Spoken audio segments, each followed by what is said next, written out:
Shalom. Apa kabarnya? Luar biasa ya. Selamat pagi Bapak Ibu semua. Tuhan memberkati kita semua dan selamat tahun baru 2021. Sebelum kita menjalankan kehidupan kita sepanjang tahun 2021 ini, langkah pertama di hari pertama, mari kita mau berbakti kepada Tuhan. Itu merupakan satu ibadah yang utama. Oke, kita akan nyanyi satu pujian besar Allahku.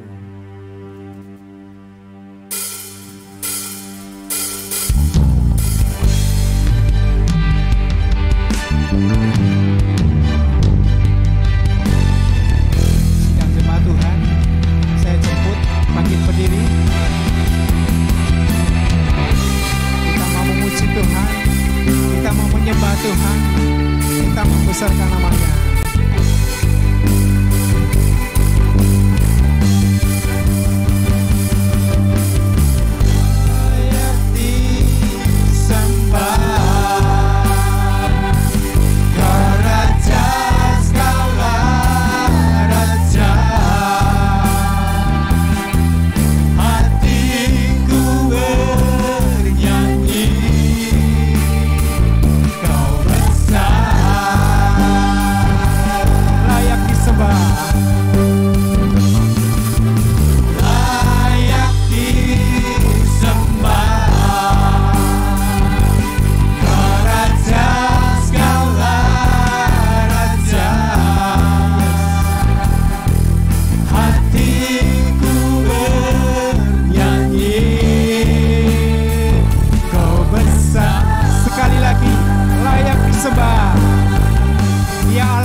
Besar Allah.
disembah.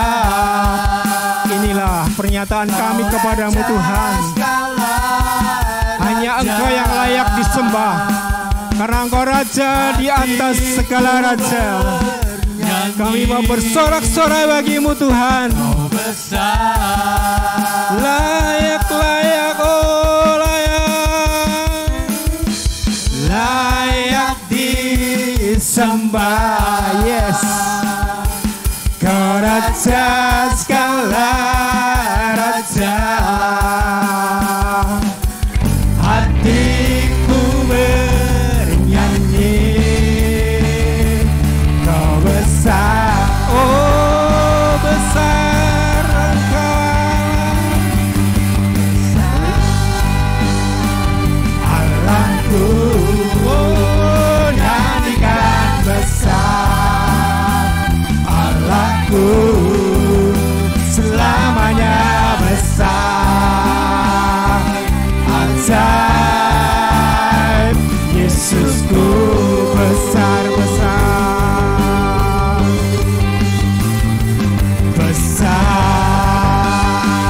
Allahku nyanyikan besar, Allahku selamanya besar, ajaib Yesusku selama-selamanya besar, selamanya besar, ajaib Yesusku selamanya besar, selamanya besar, ajaib Yesusku.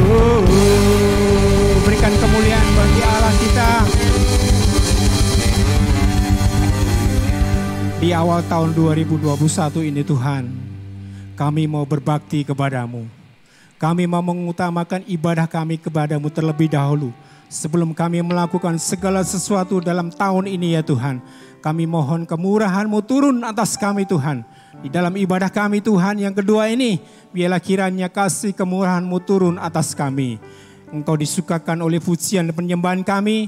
Engkau bertata di atas puji-pujian kami ya Tuhan. Kami memserahkan jalannya ibadah kami di pagi hari ini hanya di dalam berkat nama Tuhan kami Yesus Kristus. Mari kita semua yang percaya katakan amin. Masih tetap bangkit berdiri. Kita mau melihat Allah datang melawat umatnya. Amin. Nyanyikan satu pujian. Dia datang.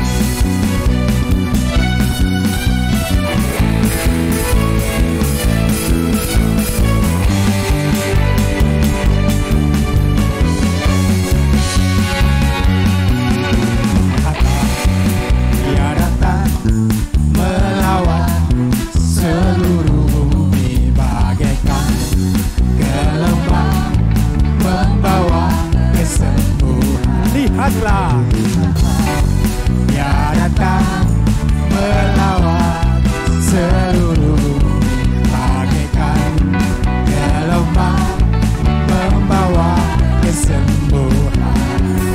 Yang lemah dikuatkan, yang miskin diperkaya, mukjizatnya dinyatakan sekarang.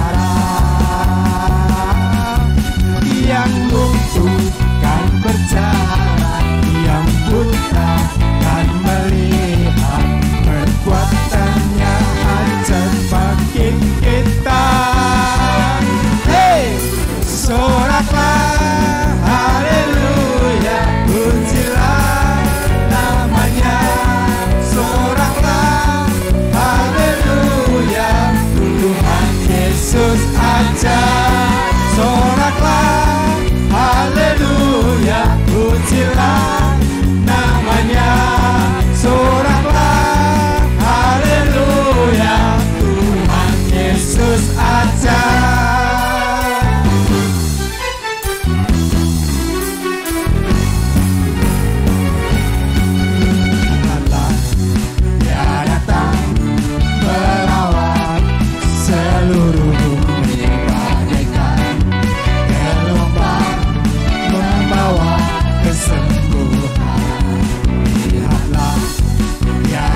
Yesus aja.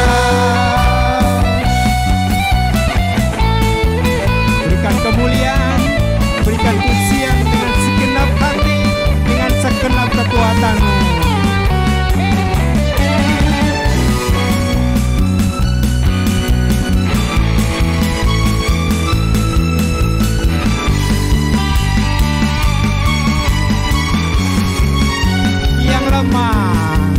Lemah dikuatkan, yang miskin diperkaya, mujizatnya dinyatakan sekarang. Yang lumpuh kan berjalan, yang buta kan melihat, perbuatannya ajaib bagi kita. Soraklah, haleluya, pujilah namanya. Soraklah, haleluya, Tuhan Yesus aja. Soraklah, haleluya, pujilah namanya. Soraklah, haleluya, Tuhan Yesus aja. Tuhan Yesus aja. Tuhan Yesus aja. Silakan duduk. Kita akan mendengar kur gabungan. Mari kita nyanyikan bagian refnya saja. Nanti kur gabungan mempersiapkan diri. Soraklah, haleluya, pujilah namanya. Soraklah, haleluya, Tuhan Yesus aja. Soraklah, haleluya, pujilah namanya. Soraklah, haleluya, Tuhan Yesus aja. Haleluya, pujilah namanya. Soraklah, haleluya, Tuhan Yesus aja. Soraklah, haleluya, pujilah namanya.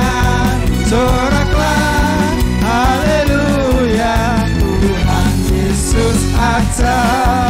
Tuhan Yesus aja. Tuhan Yesus aja.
Tahun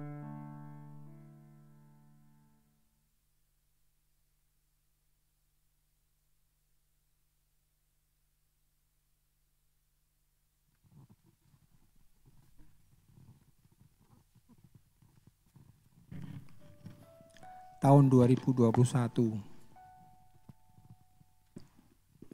seperti samudra hidup yang harus kita lalui. Kita tidak tahu ada gelombang besar, ada gelombang sedang. Lewat pujian ini kita mau menyerahkan semuanya kepada Tuhan.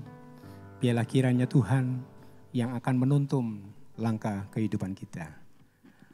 Ada waktunya kita memberikan pekerjaan Tuhan untuk pekerjaan Tuhan di tempat ini.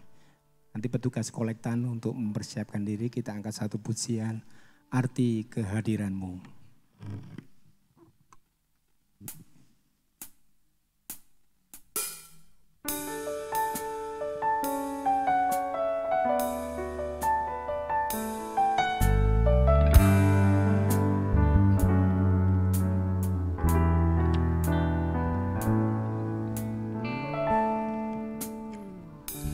Jalanmu tak terselami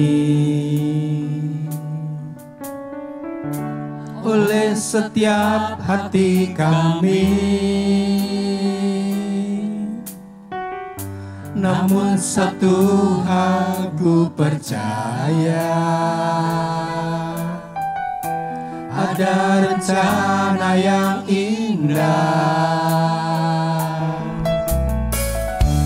Tiada terduga kasih-Mu, heran dan besar bagiku, arti kehadiran-Mu selalu nyata di dalam hidupku. Jalan-Mu tak terselami oleh setiap hati kami, namun satu hal ku percaya, ada rencana yang indah. Tiada terduga kasih-Mu, heran dan besar bagiku, arti kehadiran-Mu selalu nyata di dalam hidupku. Penyertaan-Mu sempurna, rancangan-Mu penuh damai, aman dan sejahtera walau di tengah badai. Ingin ku selalu bersama, rasakan keindahan arti kehadiran-Mu Tuhan. Sidang semua Tuhan, mari kita bangkit berdiri, kita mempersiapkan jiwa kita untuk mendengarkan kebenaran firman Tuhan.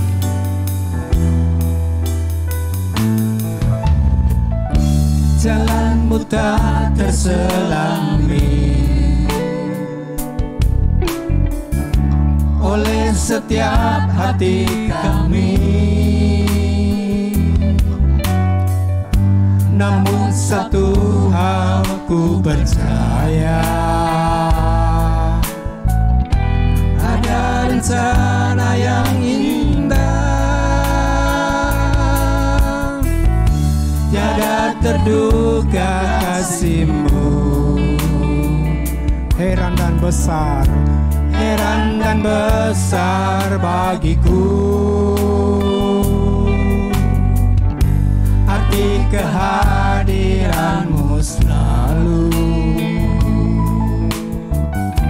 nyata di dalam hidupku. Oh, penyertaan-Mu sempurna,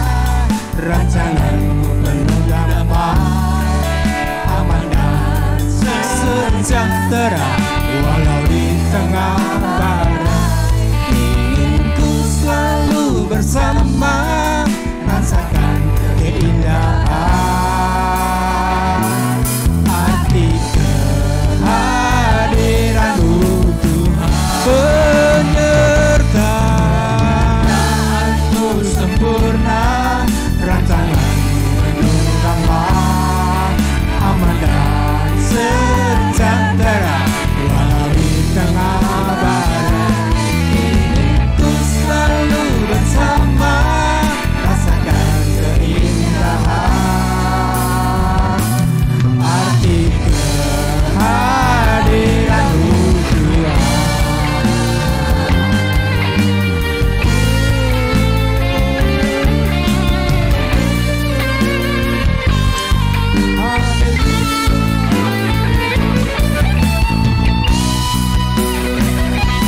Penyertaan-Mu sempurna, rasakan keindahan, aman dan sejahtera walau di tengah badai. Ingin ku selalu bersama, rasakan keindahan arti kehadiran-Mu Tuhan. Penyertaan-Mu. Mimbar selanjutnya saya serahkan kepada aman dan sejahtera walau di tengah badai. Ingin ku selalu bersama, rasakan keindahan arti kehadiran-Mu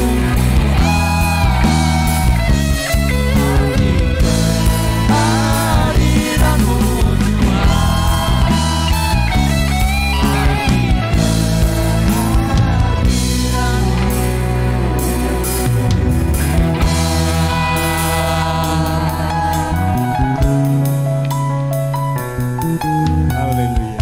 Terima kasih Yesus. Haleluya. Bapa yang di sorga, kami datang kepadamu mengucapkan puji-puja serta syukur oleh karena rahmat Tuhan yang Tuhan nyatakan di dalam kehidupan kami. Secara khusus kami sudah melewati tahun 2020, itu semua adalah karena pimpinan dan pertolongan Tuhan serta berkat Tuhan bagi kami.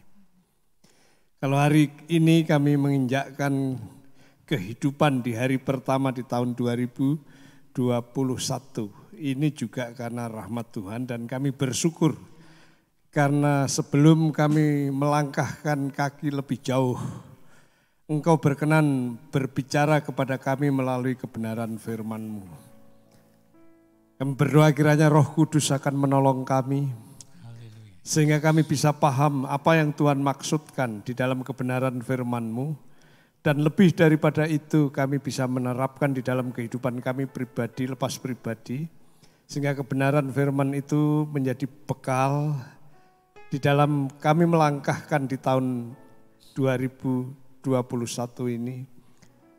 Dan kami boleh diberkati melalui kebenaran-kebenaran tersebut. Terima kasih ya Bapak di surga, Engkau memberkati setiap kami yang hadir di tempat ini. Engkau memberkati hamba-Mu yang menyampaikan kebenaran ini. Di dalam nama Tuhan Yesus Kristus, kami menyerahkan pemberitaan firman Tuhan dari awal sampai akhir. Haleluya, terpujilah nama-Mu. Amin. Silahkan duduk. Selamat pagi dan shalom. Selamat tahun baru, kiranya Tuhan memberkati kita sekalian. Hari ini kita sungguh bersyukur oleh karena kita masih bisa beribadah bersama-sama dalam kondisi sehat walafiat, tidak kurang suatu apapun, dan kiranya itu terus menolong kita, memberkati kita sehingga langkah-langkah kehidupan kita pun akhirnya diberkati oleh Tuhan. Hari ini tema yang dipercayakan kepada saya seperti yang tertulis di sini adalah tumbuhlah dan berbuah lebat. Bertumbuh dan berbuah lebat. Saya pikir itu kerinduan Tuhan, itu kerinduan kita sekalian bahwa kalau toh kita ini sebagai pribadi orang yang percaya maupun sebagai umat, sebagai gereja, Tuhan pun ingin kita tetap hidup bertumbuh, tapi juga berbuah lebat bagi hormat dan kemuliaan Tuhan Allah. Mari kita mendasari kebenaran firman Tuhan ini yang saya ambil dari kitab Kolose pasal 1 ayat 9 dan 10. Kitab Kolose pasal 1 ayat 9 dan 10. Saya akan baca ayat 9, Ibu Bapak Saudara sekalian ayat yang ke-10. Kolose pasal 1 ayat 9 dan 10, demikian bunyi firman Tuhan. Sebab itu sejak waktu kami mendengarnya, kami tiada berhenti-henti berdoa untuk kamu. Kami meminta supaya kamu menerima segala hikmat dan pengertian yang benar untuk mengetahui kehendak Tuhan dengan sempurna.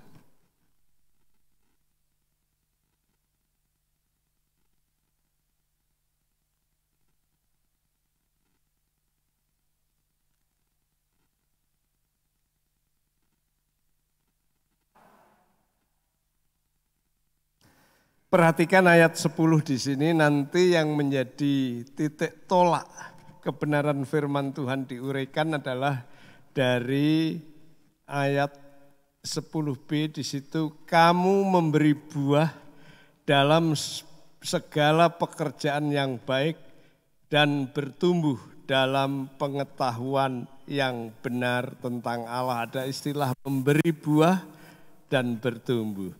Bertumbuh untuk memberi buah, bertumbuh dan berbuah. Itu tema kita hari ini.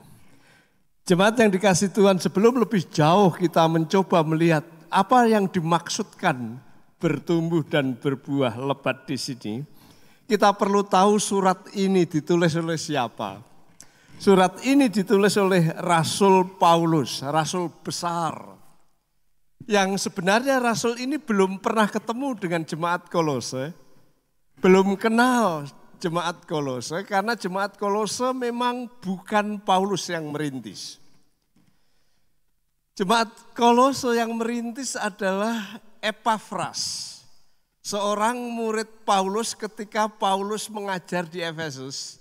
Kemudian Epafras ikut, kemudian ketika Epafras pulang ke daerah Kolose, Laodikia, kemudian dia menceritakan pengalaman-pengalamannya bersama dengan Rasul Paulus, pengalamannya berjumpa dengan Kristus dan pengalaman imannya dengan Kristus itu disampaikan kepada orang-orang di Kolose dan Laodikia sehingga akhirnya ada orang yang percaya, akhirnya ada gereja dan disebut gereja Kolose. Nah, kala itu Rasul Paulus ada di penjara. Kemudian jemaat di Kolose yang dipimpin, yang dimulai oleh Epafras itu mengutus Epafras untuk ke penjara. Kemudian Epafras melaporkan bahwa ada jemaat di Kolose yang bertumbuh dengan baik. Tetapi ada persoalan. Persoalannya adalah ada beberapa ajaran-ajaran yang mulai masuk. Ada beberapa ajaran-ajaran palsu yang mulai mempengaruhi jemaat di Kolose.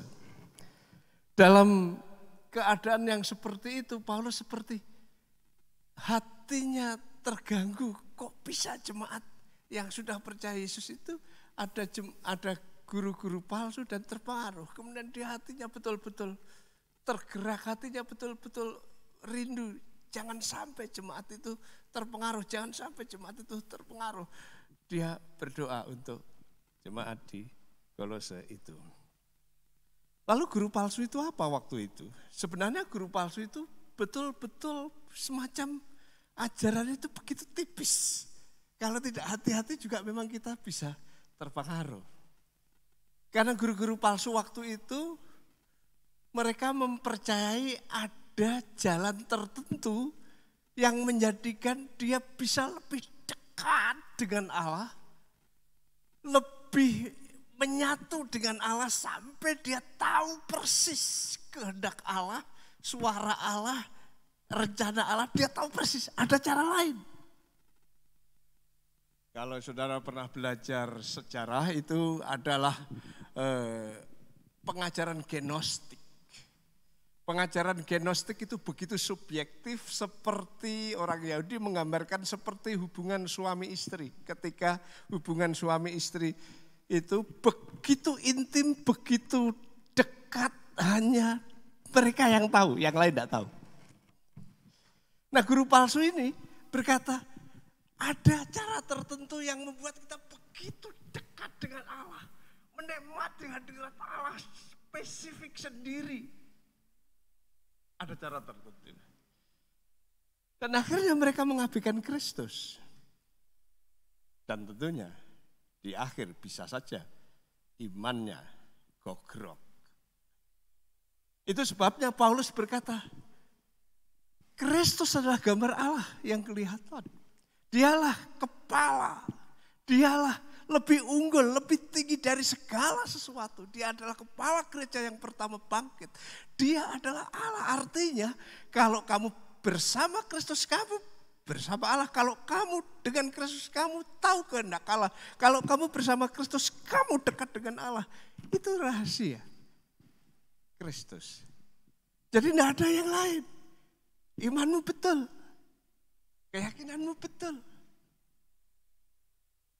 Kristus itu betul. Jangan mau digeser. Jangan mau digeser yang lain. Seperti itu. Nah, itu sebabnya Rasul Paulus berdoa. Berdoa supaya mereka tidak terpengaruh. Mereka tetap ada di dalam iman kepada Yesus Kristus. Mereka tidak terpengaruh sama sekali. Dan kalau saudara perhatikan di sini, doanya di situ adalah, ini saya lepas saja.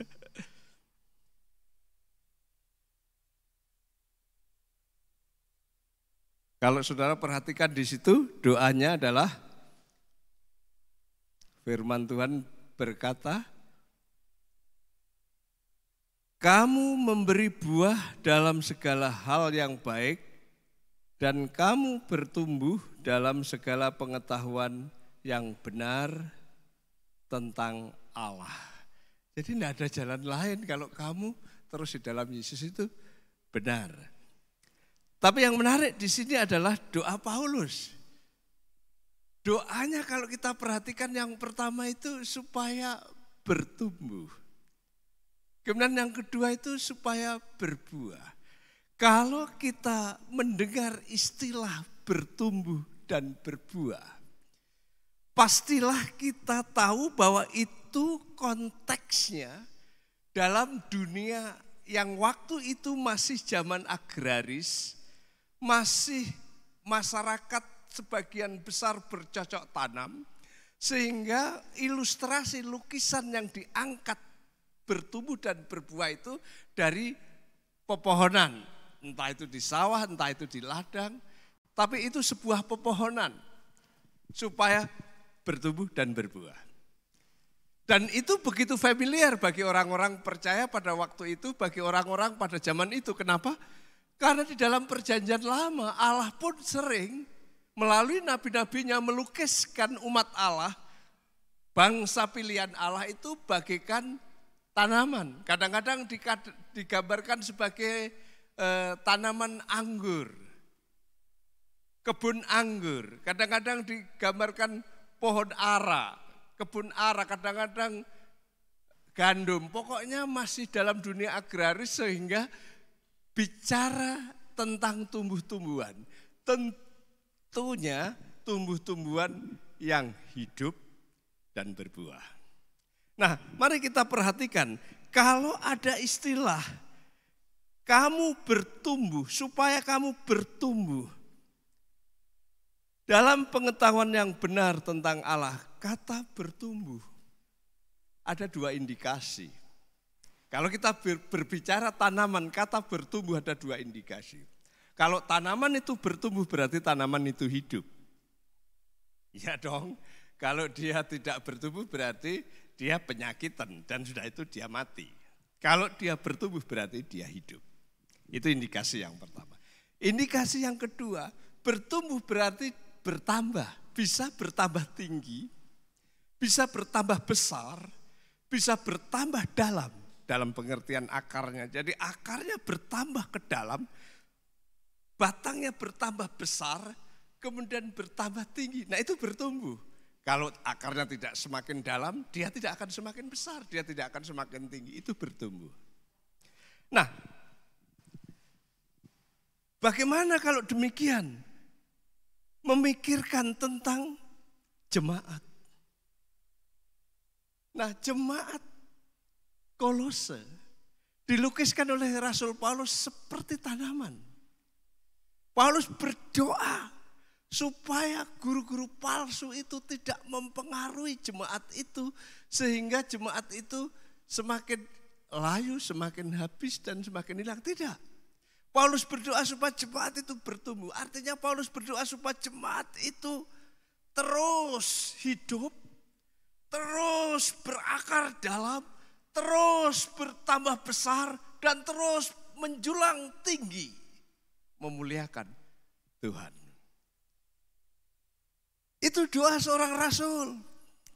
Dan seharusnya ini menjadi teladan bagi kita, khususnya hamba-hamba Tuhan, khususnya pelayan-pelayan Tuhan. Kita berdoa supaya jemaat itu terus hidup dan bertumbuh, berakar kuat sehingga tidak mudah goyah. Semakin besar dan semakin menjulang tinggi dan menjadi berkat bagi orang sekitarnya. Jemaat yang dikasihi Tuhan, kalau tanaman tidak bertumbuh, itu sebabnya apa? Mungkin itu adalah hama. Ya. Kalau ada hama, mungkin dia penyakitan sehingga akhirnya kurus, layu, dan mbah. Nah, dalam konteks gereja secara universal di seluruh dunia barangkali, kita tahu ada pandemi corona yang bukan hanya menghantam sendi-sendi perekonomian, tapi sendi-sendi kehidupan, bahkan sendi kehidupan beragama pun dihantam. Bukan hanya di Jogja, bukan hanya di Indonesia, bahkan seluruh dunia. Nah, coba pikirkan gereja yang dihantam oleh virus corona, yang tadinya bisa beribadah bersama menjadi tidak bisa. Yang tadinya bisa berkunjung, bertemu dekat, berakrab, bisa saling dekat, menjadi tidak bisa. Kemudian ketika situasi seperti itu saya memikirkan, aduh kira-kira gimana ke depan gereja ini? Kalau ibadah bersama juga enggak bisa. Ada sih jalan keluar online. Tapi hakikat manusia yang makhluk sosial adalah bertemu. Hakikat orang Kristen adalah bersekutu, fellowship. Tubuh Kristus itu bersatu. Tapi bagaimana kalau ini dipisahkan? Wah, ini penyakit. Ini sesuatu yang mengharu-biru kehidupan orang Kristen. Paulus berdoa sekalipun diserang oleh virus corona. Kalau zaman sekarang, hendaklah gereja tetap hidup dan tetap berakar dalam dan bertumbuh, semakin tinggi menjulang dan semakin besar pengaruhnya. Jadi gereja, sekalipun ada serangan, mungkin saudara diserang di sana sini, disalahkan, dipojokkan, dipersulit, mengalami berbagai macam tantangan pencobaan, yang bertubi-tubi seperti tidak habis-habis. Kemudian kita berpikir, aduh gimana nih gereja? Aduh gimana kami ini? Kami ini terseok-seok kalau perjalanan. Kami ini semakin layu kalau tanaman. Dipupuk, dicangkul. Tapi hama begitu kuat, serangan begitu kuat. Serangan baik guru-guru palsu barangkali melalui YouTube yang tersebar di sana sini mungkin. Atau serangan yang lain yang terus menghantam saudara, menghantam kehidupan saudara. Atau serangan secara global virus corona. Aduh, sudahlah, jadi orang Kristen memang begini. Rasul Paulus berdoa, kiranya jemaat itu tetap bertumbuh. Artinya tetap hidup. Dan bukan hanya hidup, dia berakar dalam. Dan bukan hanya berakar dalam, dia semakin besar pengaruhnya. Semakin menjulang tinggi. Memuliakan Tuhan. Itu kerinduan seorang Rasul Paulus. Jemaat yang saya kasih di dalam Tuhan. Bagaimana kehidupan kita dalam situasi seperti ini? Seharusnya saudara memiliki atau menangkap apa yang dirindukan oleh seorang rasul besar ini.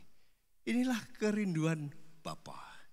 Inilah kerinduan Tuhan Yesus. Virus, serangan, apapun memang bisa mematikan. Tapi gereja yang dimulai oleh Tuhan Yesus sendiri, aku akan mendirikan jemaatku dan alam maut tidak akan menguasainya. Serangan dalam bentuk apapun, saudara harus punya mental itu. Kita akan tetap hidup, kita akan tetap bertumbuh. Apalagi seperti doa Paulus. Tetap hidup dan terus semakin besar. Saya teringat sebuah kesaksian di Amerika. Ada seorang ibu yang sudah tua, sekitar 70-an lah gitu. Kemudian dia diserang penyakit namanya kanker. Dan menurut diagnosa dokter ini sudah stadium yang sangat tinggi dan umurnya tidak lama lagi. Mungkin beberapa bulan. Sehingga dia sudah seperti tidak berdaya, ya sudahlah. Saya sudah dihantam oleh penyakit ini, tidak ada yang bisa menghentikan, ya paling tinggal menunggu waktu.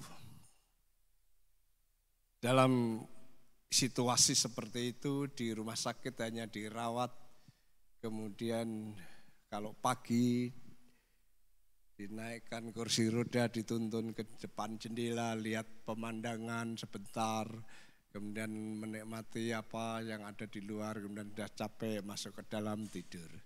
Seperti itu, sampai akhirnya di musim dingin. Salju begitu menutupi halaman dan salju di mana-mana putih semuanya. Dia keluar begitu dingin kemudian masuk lagi. Keluar begitu dingin masuk lagi. Kemudian sampai salju itu habis dan musim semi muncul. Ketika dia lihat taman di depan yang tadinya hijau menjadi kuning semua. Karena rumput-rumput mati tertutup salju beberapa pekan. Dan semua mati. Dan dia berpikir, ya kira-kira itulah kehidupan saya. Ditimpa oleh penyakit kanker, mati. Sehari demi sehari masih hidup dan ketika keluar tiba-tiba rumput yang menguning, tanaman yang menguning, satu demi satu ada yang tumbuh hijau. Muncul semi yang disebut sebagai musim semi, muncul kehidupan lagi. Kemudian dia seperti terbelalak. Kenapa rumput itu yang kuning akhirnya bisa tumbuh? Kenapa bisa tumbuh? Kenapa bisa tumbuh? Kenapa bisa hidup? Kemudian dia berpikir, karena rumput itu hanya tertimpa salju di atasnya, tapi akarnya tetap ada di tanah itu. Dan saat mentari pagi muncul, kemudian salju itu meleleh, matahari memanasi rumput itu hidup, rumput itu hidup, rumput hidup. Kemudian seperti dia dapat inspirasi dari Tuhan. Saya ditimpa penyakit yang menakutkan. Kanker. Saya mati. saya pasti mati. Tapi sebagaimana rumput itu asal dia berakar kepada tanah semakin dalam. Dan mentari pagi menyinari, dia hidup. Saya kalau berakar kepada Kristus, yang adalah sumber kehidupan itu. Kalau saya berakar kepada Dia dan firman-Nya, dan Roh Kudus menyinari, menghangati kehidupan saya akan tetap hidup. Dan puji Tuhan, ternyata ibu itu hidup. Hidup lagi. Dan hidup terus. Dan menurut catatan, dia meninggal sekitar 100 lebih sedikit. Luar biasa. Prinsip ini sederhana seperti yang didoakan Paulus. Kamu dihantam berbagai persoalan. Kamu dihinggapi hama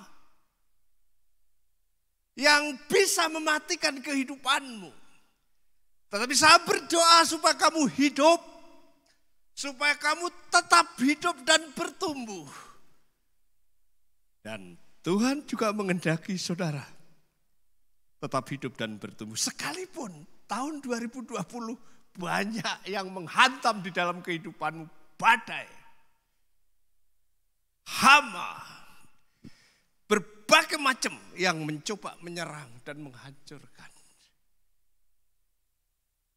Tuhan mengendaki kamu tetap hidup, tetap bertumbuh, semakin besar dan menjulang tinggi mempermuliakan Tuhan. Bagaimana caranya? Ya sama seperti ibu-ibu itu tadi. Berakar kepada Kristus dan firman-Nya. Belajar firman Allah. Renungkan firman Allah, dengarkan firman Allah, hidup sesuai dengan firman Allah. Kemudian terus nikmati pimpinan Roh Kudus. Kehangatan Roh Kudus, kehadiran Roh Kudus di dalam kehidupanmu. Maka gereja saudara sendiri, saudara akan tetap hidup, akan bertumbuh, berakar dalam kokoh, tidak akan tergoyahkan. Semakin besar, berdampak kepada lingkungan dan semakin tinggi, memuliakan Tuhan. Dan Tuhan berkenan dengan hal itu. Bertumbuhlah, semakin besar. Yang berikutnya masih dalam ayat 10 firman Tuhan berkata, memberi buah dalam segala pekerjaan yang baik. Jemaat yang saya kasih, laksana tanaman. Pemilik tanaman itu ingin bertumbuh, artinya hidup dan bertumbuh semakin tinggi, semakin besar dan semakin berakar. Tapi apakah hanya sampai di situ? Saya pikir tidak. Seorang yang menanam pepohonan yang dalam arti ini adalah pepohonan yang berbuah, pasti dia merindukan buahnya. Entah itu pepohonan itu mungkin semangka yang bijinya kecil dibuang kemudian tumbuh. Ataukah mungkin adalah mangga yang ditanam kemudian tumbuh. Ataukah mungkin durian yang ditanam dan tumbuh. Kemudian kalau ditanam kemudian tumbuh, wah senang bertumbuh, semakin besar wah senang bertumbuh. Wah daunnya banyak senang, wah udah besar, udah tinggi, banyak senang. Cukup? Saya pikir tidak. Saudara pasti merindukan buahnya. Percuma saudara menanam, kemudian tanamannya bertumbuh besar, daunnya banyak, tapi di nanti buahnya tidak ada. Pasti saudara percuma.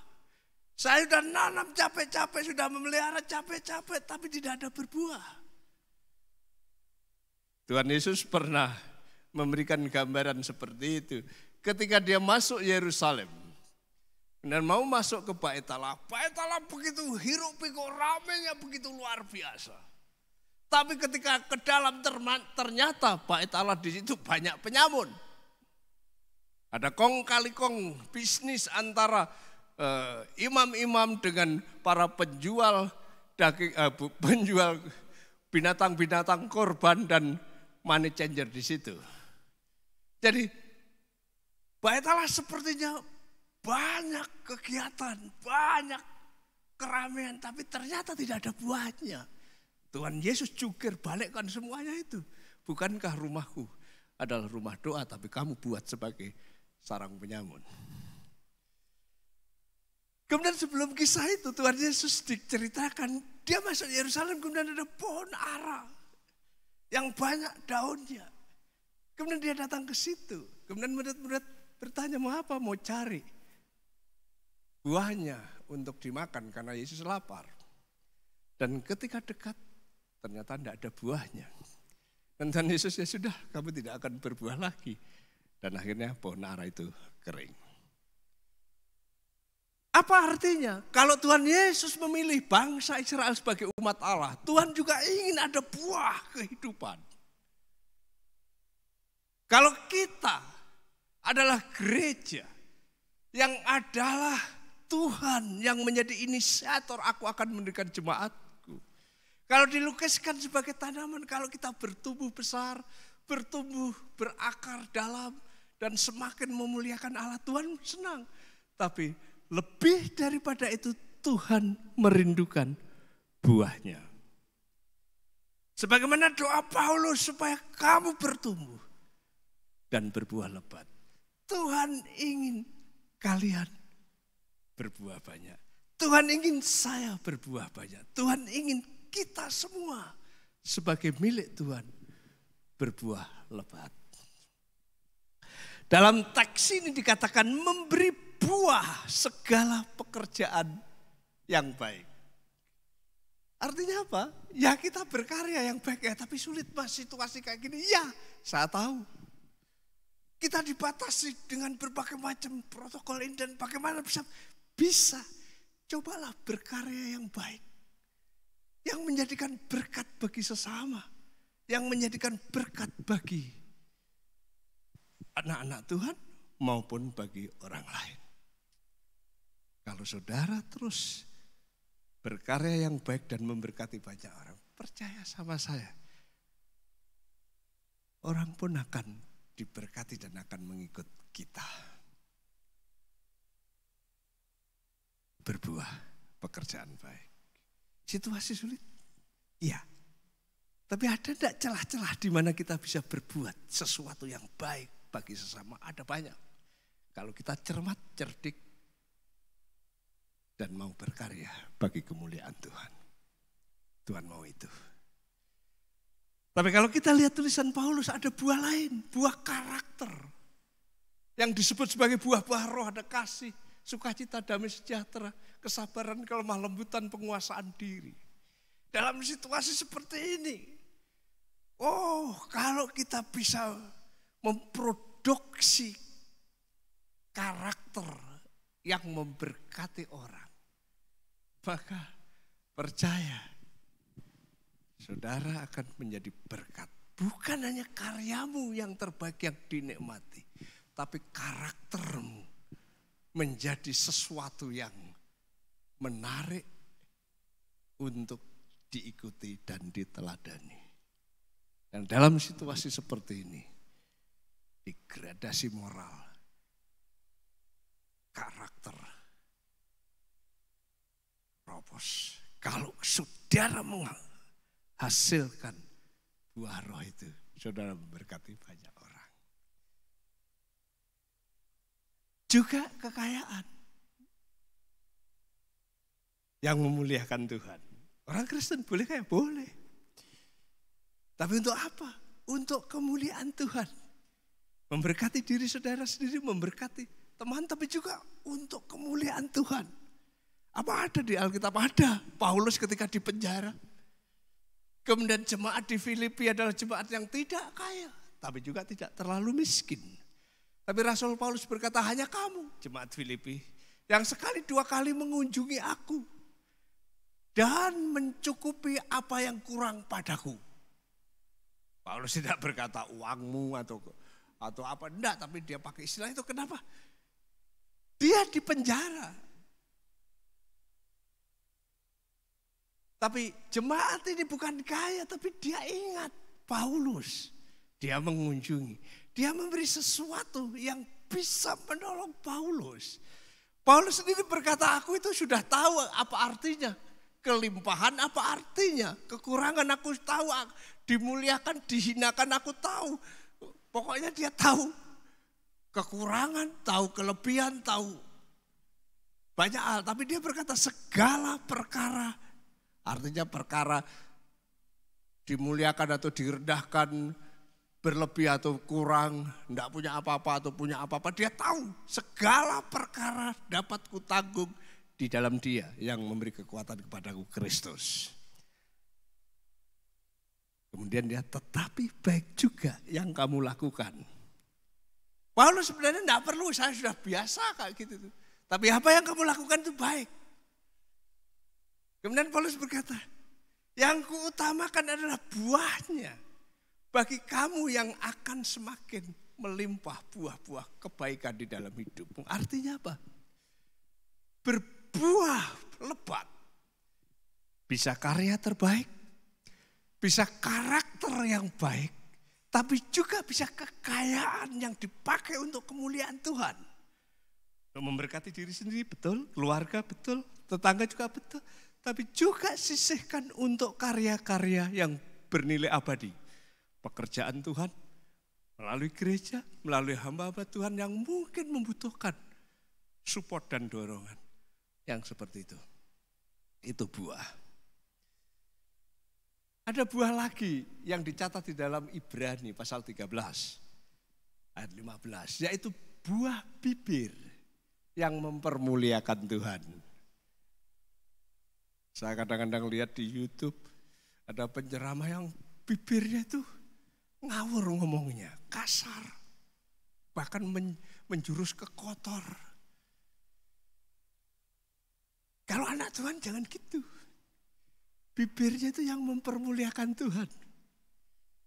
Tidak kasar, tidak kotor, apalagi jorok. Tapi yang mempermuliakan Tuhan. Sehingga orang dengar itu, nyes. Orang dengar itu enak. Tidak provokator juga. Apalagi teror, tidak ada. Sesuatu yang memuliakan Tuhan. Itu buah. Coba dengar ya. Paulus berdoa. Jemaat di Kolose ada serangan di sana sini. Saya berdoa supaya tetap bertumbuh. Berakar ke dalam, besar, tinggi, bertumbuh, hidup. Eksistensinya terus berkembang. Dan saya berdoa bukan hanya bertumbuh tetapi berbuah. Dan buahnya lebat, karya-karya terbaik muncul di sana. Karakter Kristen yang dewasa muncul di sana. Kekayaan yang dipakai untuk kemuliaan Tuhan muncul di sana. Kepujian bagi Allah dari bibir yang dikuduskan Tuhan muncul di sana. Dan kalau itu yang terjadi, keselamatan jiwa-jiwa bagi Tuhan akan hadir pula di sana. Saudara-saudari tebusan Tuhan yang saya kasihi, itulah kerinduan Tuhan. Itulah pesan Tuhan bagi kita. Oke, tahun 2020 sudah berlalu. Tapi dulu kami diserang Pak, udahlah itu dulu. Oh ini masih ada, ya sudah itu. Ini masih ada sisa-sisa, sudah itu. Sekarang pikirkan, bertumbuhlah. Berakar ke dalam, terus berakar di dalam Kristus dan belajar kebenaran firman-Nya. Bertumbuh semakin besar dan menjulang. Sesudah itu hasilkan buah. Karya-karya terbaik muncul. Karakter, kasih, sukacita, damai, sejahtera muncul. Harta, kekayaan untuk kemuliaan Allah terjadi. Bibir yang mempermuliakan Tuhan terjadi. Maka jiwa-jiwa baru akan datang ditambahkan. Dan 2021 akan banyak pekerjaan yang menghasilkan berkat-berkat kemuliaan Tuhan dan kita. yang akan disediakan bagi saudara dan saya. Angkat kepala saudara dan tangkap kebenaran itu. Saya mau bertumbuh dan saya mau berbuah di tahun 2021 ini. Tuhan memberkati saudara, Tuhan memberkati saya. Selamat tahun baru. Amin. Kita berdoa.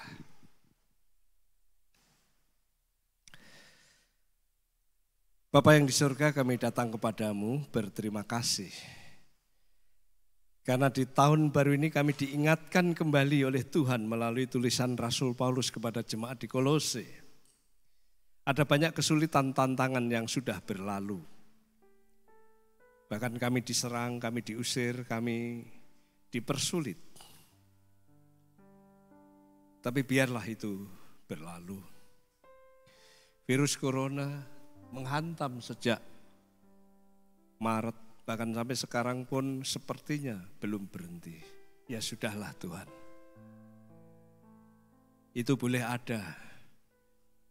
Kami mohon perlindungan-Mu, kami mohon pertolongan-Mu. Dan biarlah kami tetap berakar kepadamu. Sehingga kami bertumbuh besar dan menjulang tinggi. Dan kami berdoa kiranya kami terus berbuah bagi hormat dan kemuliaan nama-Mu. Gereja ini, gereja-Mu. Kami ini tebusan-Mu. Kami mau hidup, bertumbuh, dan berbuah. Terima kasih Bapa di surga. Dalam nama Tuhan Yesus. Haleluya. Amin. Terima kasih, waktu dan tempat saya kembalikan.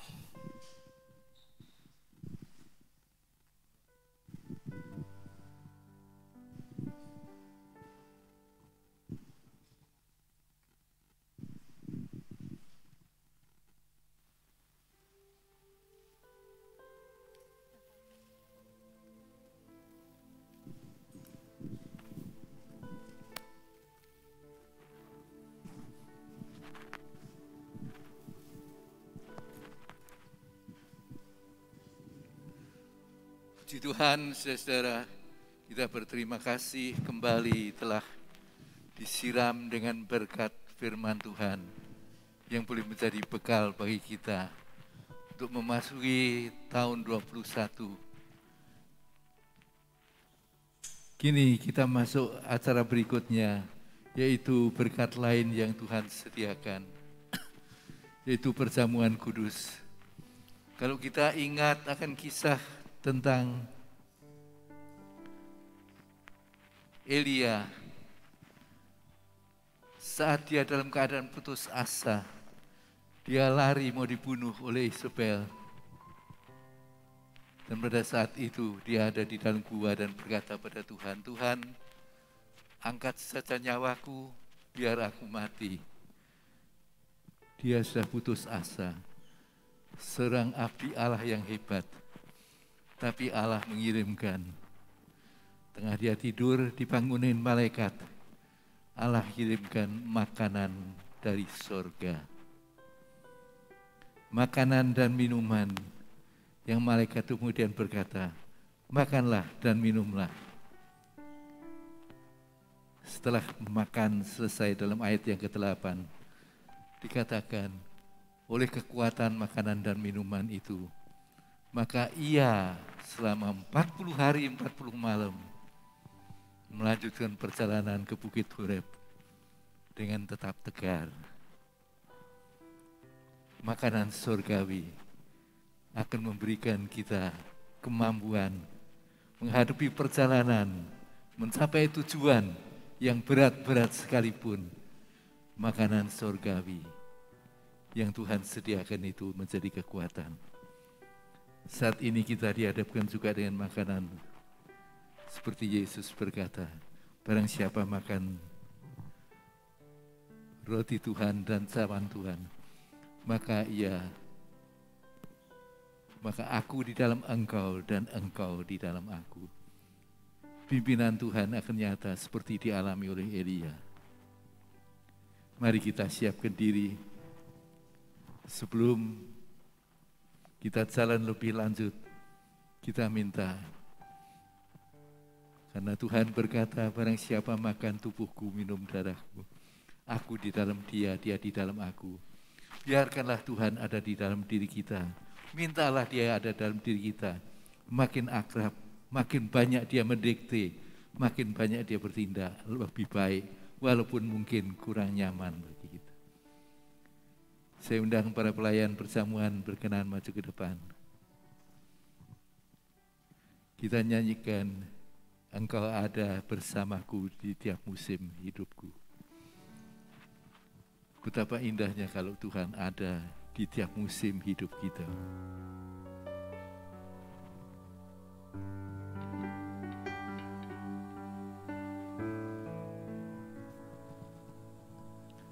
Engkau ada bersamaku di setiap musim hidupku. Tak pernah kau biarkan ku sendiri.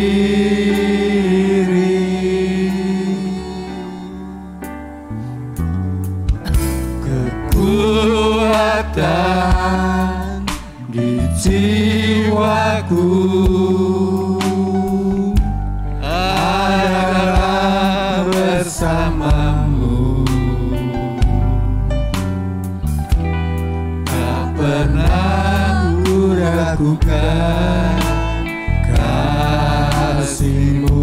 Kita berdiri bersama, kita katakan pada Tuhan, bersamamu Tuhan. Bersamamu Bapa, ku lewati semua perkenanan-Mu yang teguhkan hatiku. Engkau yang bertindak, memberi pertolongan,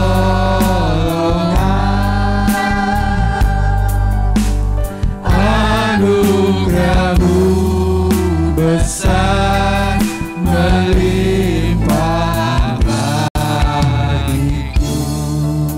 Kami naikkan syukur dan terima kasih padamu Tuhan. Kalau saat ini beberapa jam setelah kami masuk tahun 21, kami boleh ada, ini semua karena kemurahan-Mu. Tapi Tuhan, kami tidak tahu apa yang ada di depan kami. Hal-hal yang beratkah, yang menyakitkan, dan yang menakutkan mungkin Tuhan.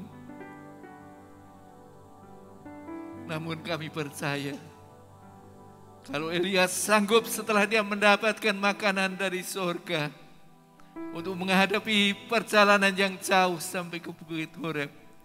Demikian pun apa yang di hadapan kami akan sanggup mengatasinya Tuhan.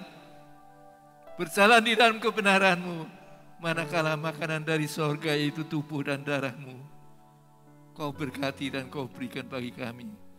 Oleh karenanya, mari Bapak turunkanlah berkat-Mu di dalam nama Tuhan Yesus Kristus. Kiranya berkat Tuhan turun, sehingga roti dan anggur yang ada ini bukan lagi roti dan anggur, tapi adalah makanan surgawi karena Engkau berkati kau sama.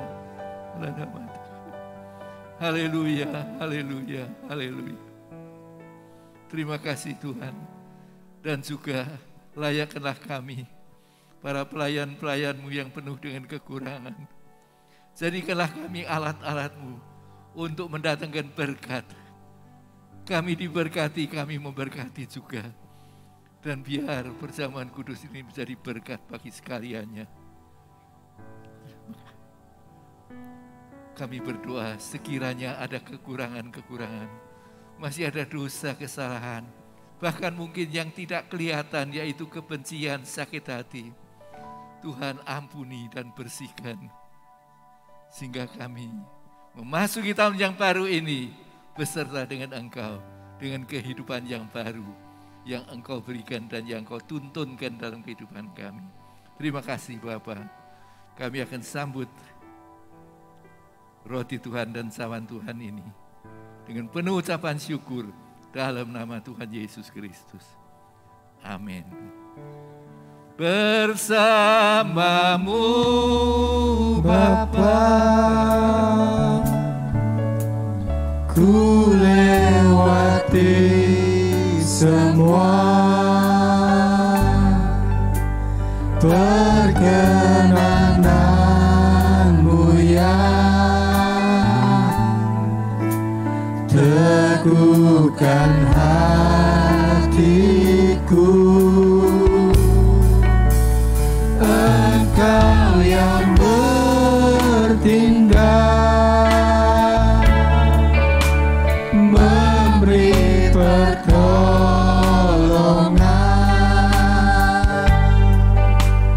anugerah-Mu besar melimpah bagiku.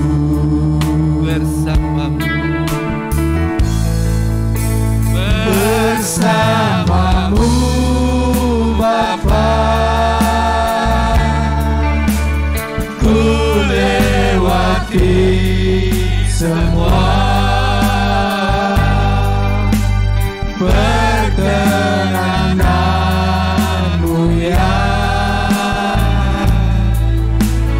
teguhkan hatiku. Engkau yang bertindak, memberi pertolongan,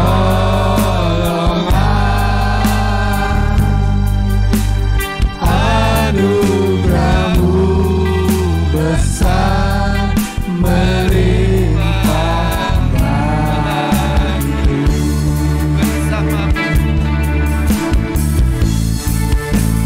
Bersamamu Bapa, ku lewati semua perkenananmu ya, teguhkan hatiku. Engkau yang bertindak, memberi pertolongan,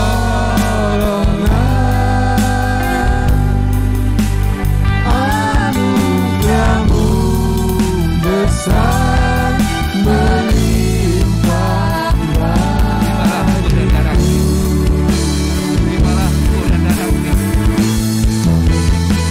Bersamamu Bapa, ku lewati semua perkenananmu ya, teguhkan hatiku. Engkau yang bertindak, memberi pertolongan,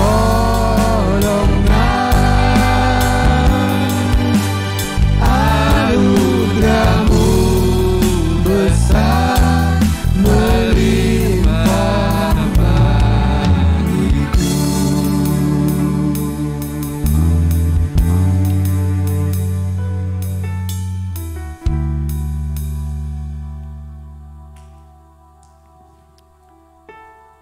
Marilah kita siapkan hati kita untuk terima berkat, yaitu makanan dari sorga yang Tuhan sediakan. Perjamuan kudus. Kalau Elia mendapatkan kekuatan yang luar biasa, kami pun akan mendapatkan hal yang sama. Mari kita angkat roti Tuhan dengan tangan kanan. Kita bangkit berdiri.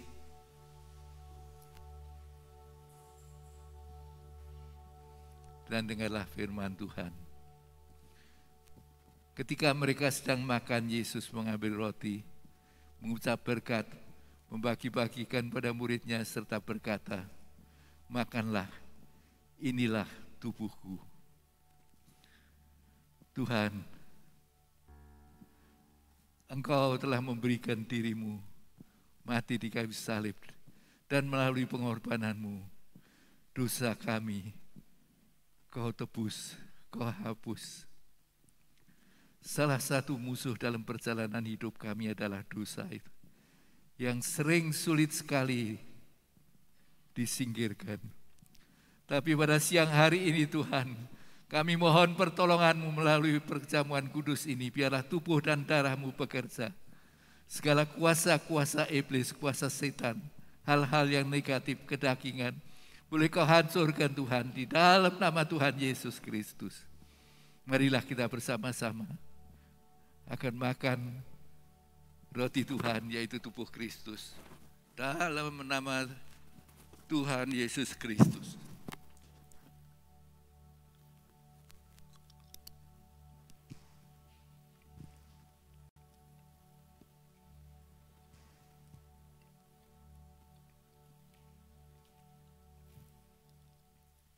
Terima kasih Tuhan, terima kasih.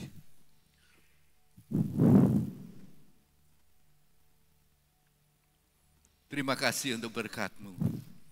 Terima kasih untuk pengudusan-Mu dan untuk penyertaan-Mu dalam kehidupan kami. Mari kita angkat cawan Tuhan dengan tangan kanan dan dengarlah firman Tuhan. Setelah itu, Yesus mengambil cawan, mengucap syukur, serta memberikan pada murid-muridnya, dan berkata, "Minumlah kamu semua dari cawan ini. Inilah tubuhku, inilah darahku, darah perjanjian yang ditumpahkan bagi banyak orang untuk pengampunan dosa." Kami berterima kasih Tuhan, melalui pengorbanan darah-Mu, dosa kami dihapuskan juga. Dosa kami dihapuskan juga. Dan dengan hapusnya dosa itu, maka hapus pula kutuk yang sering masih mengikuti. Dan dengan hapusnya dosa itu, maka Engkau berkenan tinggal di dalam hati dan hidup kami. Karena sudah tidak ada hal yang menjijikan lagi bagi Engkau Tuhan. Oleh karenanya Tuhan, dengan penuh ucapan syukur kami akan sambut dan minum roti Tuhan. Di dalam nama Tuhan Yesus Kristus, kami akan minum cawan Tuhan. Di dalam nama Tuhan Yesus Kristus, segala dosa kami Kau ampuni. Dalam nama Tuhan Yesus Kristus. Mari kita.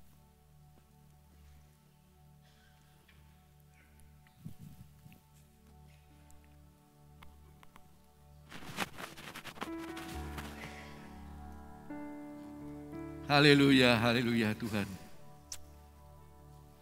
Kami percaya Tuhan, kami percaya walaupun ini adalah roti dan anggur buatan tangan manusia, tapi Engkau telah memberkati dan akan mempunyai kekuatan makanan sorgawi yang akan memberikan kekuatan seperti yang dialami oleh Eli. Kami pun akan mengalami kekuatan pimpinan Engkau untuk hidup pada hari-hari kesehari menuju pada kemenangan. Berkat Tuhan menyertai kami sekalian. Berkat Tuhan menyertai perjamuan kudus ini, sehingga kami boleh dikuatkan, dimenangkan, tetap jalan di jalan-Mu. Dalam nama Tuhan Yesus Kristus, kami telah berdoa dan mengucap syukur. Amin. Silakan duduk, kami serahkan pada pimpinan pujian.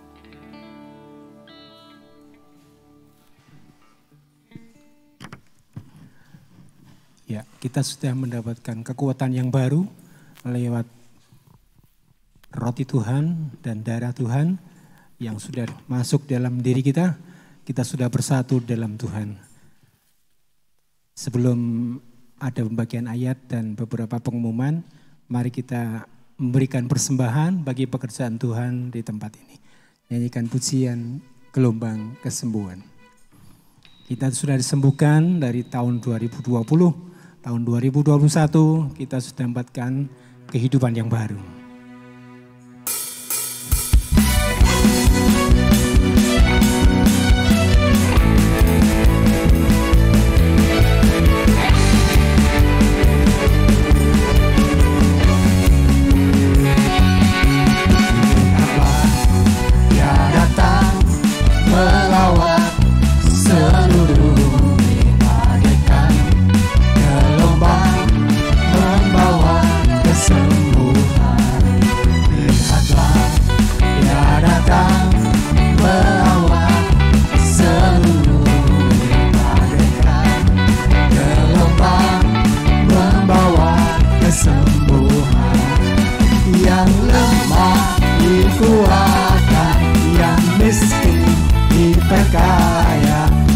sisanya dinyatakan sekarang.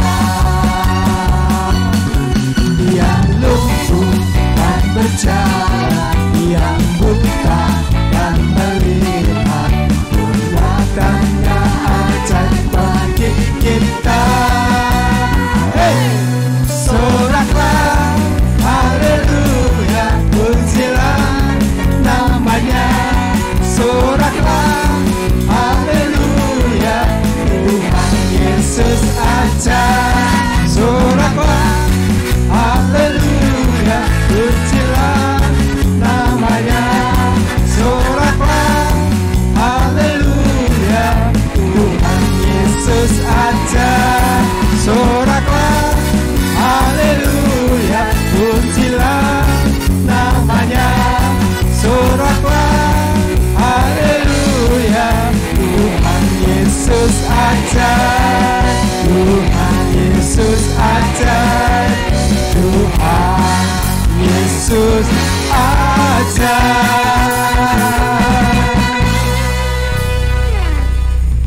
Waktu selanjutnya saya serahkan kepada yang bertugas.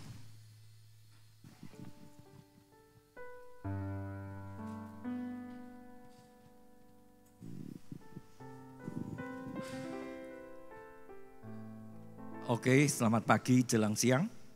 Selamat tahun baru. Atas nama Ibu Gembala Senior dan Bapak Pendeta Gembala, Bapak Pendeta Musa Arif, kami aturkan pada Bapak Pendeta Nur Anggraito. Terima kasih, Tuhan memberkati pelayan Bapak lebih jauh lagi. Amin.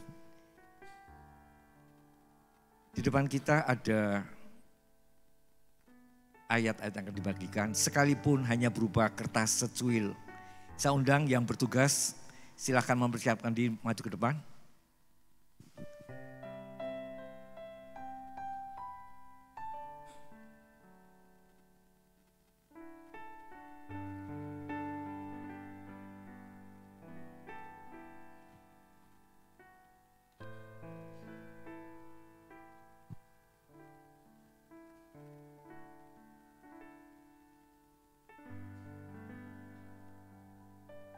Mari kita tundukkan kepala sekali lagi. Tuhan, roti dan anggur Tuhan sudah menyatu dalam tubuh kami. Namun sekarang Tuhan, kami pun rindu ada benih firman. Sekalipun bentuk kertas kecil, tapi bubuhkanlah benih itu dalam ingatan kami dan kami simpan dalam hati kami. Di dalam berkat nama Tuhan Yesus Kristus kami sambut ayat firman Tuhan. Amin. Silakan kita angkat pujian. Tuhan menetapkan langkah-langkah orang yang hidupnya berkenan kepadanya. Apabila ia jatuh ditimpa salju, tapi dia melihat ada akar yang tumbuh. Tuhan menetapkan.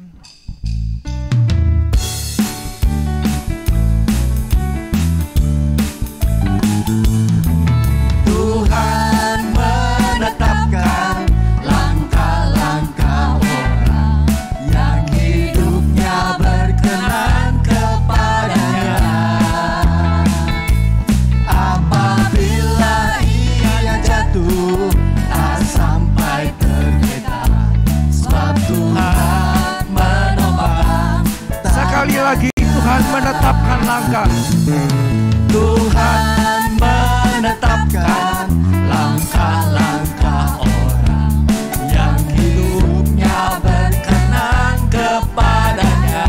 Apabila ia jatuh, apabila ia jatuh tak sampai tergeletak, sebab Tuhan menopang tangannya. tangannya, oh tangannya, tangannya, tangannya, tangannya, Sebab Tuhan menopang tangannya. Apabila ia jatuh tak sampai tergeletak,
pengumuman untuk kita semua.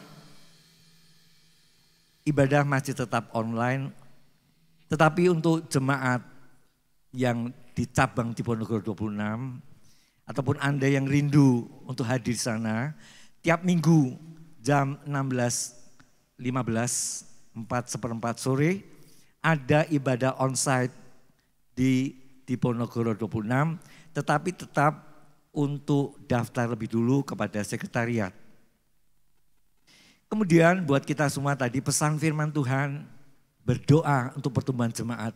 Saya mengimbau aktivis yang ada, jangan cuma tampil tetapi berdoa bersama kita di jam-jam yang sudah disepakati. Selasa jam 18 di SAP. Kemudian ada doa juga online tiap Sabtu jam 19. Bapak Ibu bisa bersama doa online di sana. Saya kira tidak ada pengumuman lain lagi.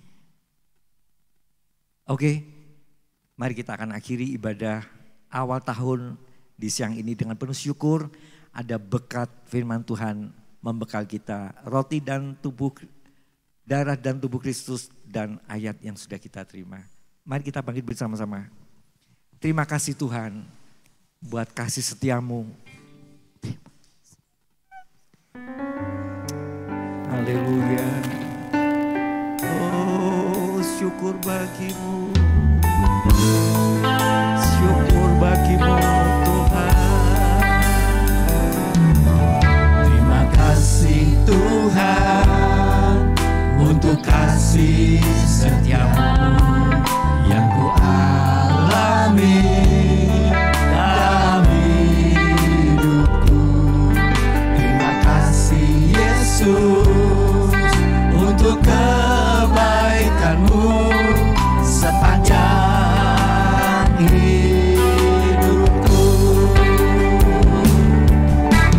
Terima kasih Yesusku buat anugerah yang Kau beri. Waktu selanjutnya Bapak Musa. Tuhan adakan syukur. Terima kasih Yesus. Haleluya. Terima kasih Yesusku buat anugerah yang Kau beri selama ini. Tuhan adakan syukur bagimu. Syukur bagimu.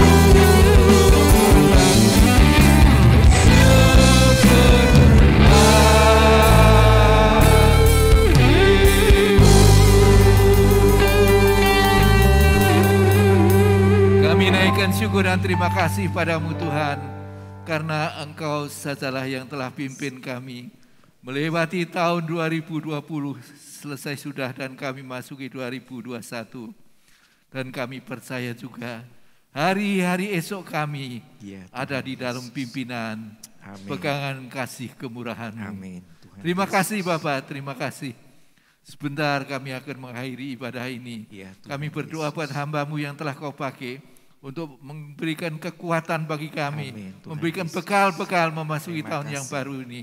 Kami serahkan Bapak Ibu Nur Anggraito beserta dengan anak-anak. Amin. Engkau berkati, Engkau pakai di mana mereka ada masing-masing boleh Terima menjadi kasih, terang-Mu Tuhan. Yesus. Nama Tuhan dipermuliakan. Terima kasih Tuhan. Terima kasih, Dan sebelum kami pulang, mari Bapa, kiranya Engkau berkenan mengedangkan tangan-Mu, tumpangkan atas kami satu persatu, alirkan berkat dan kuat baru-Mu. Sudah sebentar kami pulang dan bawa berkat dari Engkau dan penyertaan Engkau mulai sekarang dan selanjutnya. Oleh karenanya saudaraku, pulanglah dengan bawa berkat dari Allah Bapa, kasih karunia Tuhan Yesus dan damai sejahtera dan persekutuan Roh Kudus menyertai pemimpin langkah hidup kami mulai saat ini sampai Tuhan datang kembali. Dalam nama Tuhan Yesus Kristus. Amin. Tuhan Yesus berkati.